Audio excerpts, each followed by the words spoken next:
deepest respect and appreciation to everybody. I just wanted to explore the idea of respect. And respect is something which everybody feels is important. They want to be respected. And we, as coming into the school, as soon as we are in the school, we take this idea of respecting everybody. But what does it actually mean? And when you look at respect in the dictionary, it doesn't really define it. It says to consider highly, to have a high regard for, sometimes to value. So it means lots of different things. And we can actually, I think this is a good idea that it doesn't have a precise definition, because we can define what it means for us. So when I say, when we say that we need to respect each other, let's have a look and say, okay, when we say that we respect each other, what does it actually mean? Because if you say that you respect somebody, then that means certain behaviors. It's all about your respect is shown in how you behave, in what you actually do in order to show that respect.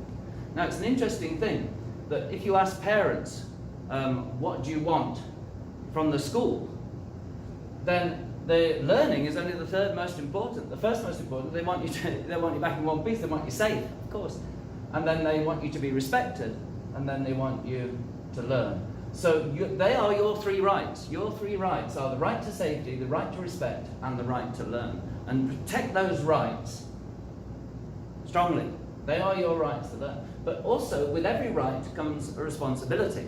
So you have the right to safety, but your responsibility is to be safe in your actions, especially with the COVID, follow all the rules and everything like that. And you have the right to respect, but your responsibility is to be respectful to others.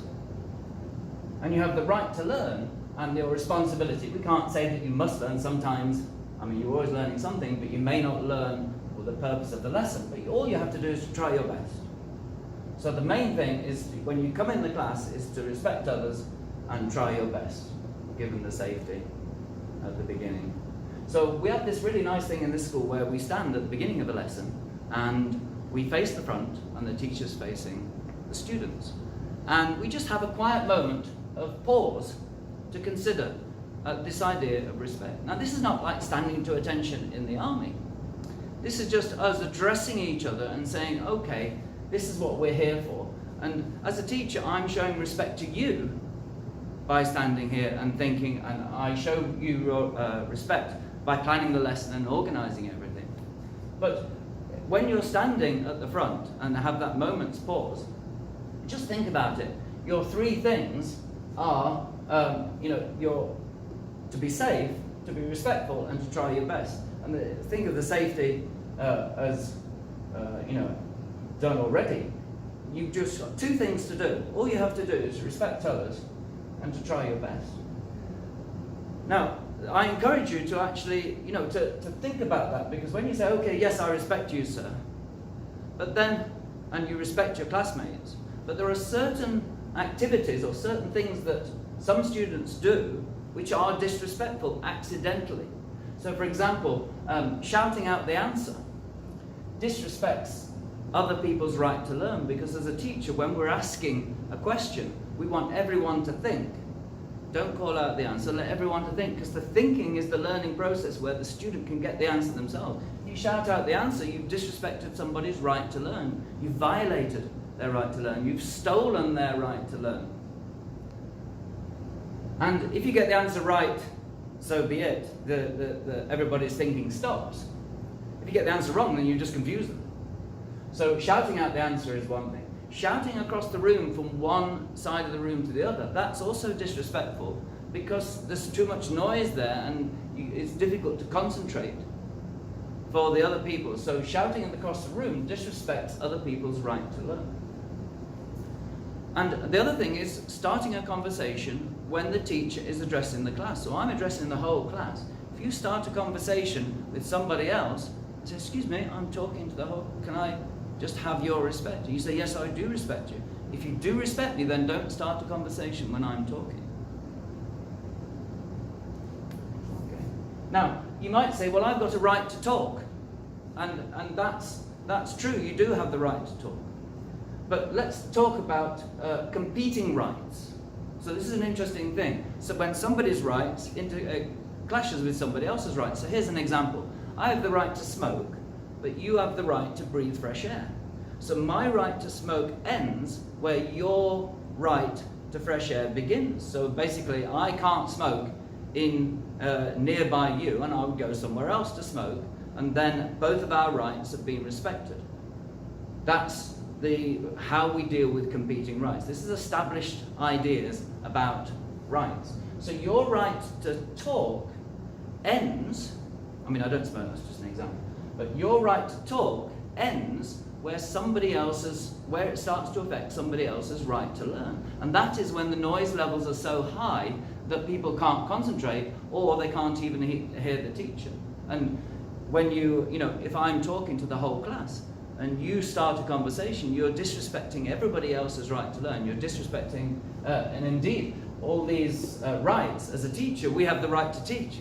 So if you're making it more difficult for me to teach, then you're disrespecting me. And when we stand at the front and we show respect for each other, then it's at those moments that if you're being truthful to yourself, this is what we call authentic, if you're actually saying, yes, I do respect you, sir, then I would say that, well, then during the lesson, please don't shout out. Please don't shout across the room. And when I ask for the talking to calm down, as the talking goes up, when I ask for the talking to calm down, all I should have to do as a teacher is just a polite reminder, class, about the right to learn. The noise is just a bit high. And I should also be able to say, okay, class, can I ask everyone to be quiet now, because I want to explain something to Mohammed at the back of the room, and so I need everyone to be quiet, otherwise we can't hear each other, especially with the masks on. Right? Very difficult to hear the teachers. You get old, ears don't work so well. So I want to speak to one student at the back of the room, so out of respect for us, can everyone be silent, please, for the time speaking to this student? And that should all I should have to do. And of course, sometimes we don't get that, and sometimes what a teacher does, including me, we shout because that's the last resort. Now, when shouting happens, you might say, yes, that's disrespectful, and I would agree with you. But in the end of the day, we're here to learn, and the teacher has to protect the learning environment. So when we shout, everyone goes, oh God, and we're silent, and the learning starts again. But it's not the best way, is it? And it is disrespectful, but you're here to learn, you've got exams to take, and we must keep to the schedule. And if the teacher feels that the learning environment has been significantly affected by the talking, then sometimes that happens. No teacher likes to shout. So bear that in mind, please. And I would encourage you to, in your tutor groups and in, with your form leaders and your year leaders, to discuss these ideas about your rights and your responsibilities and how it actually affects. So when you say you respect your fellow classmates, what does that actually mean in reality? What are you actually doing to show that respect? Okay. Deepest respect and appreciation to all of you. On behalf of the school, I'd like to thank you all for all your contributions, all your energy, all your enthusiasm, and everything you bring to each class. Thank you.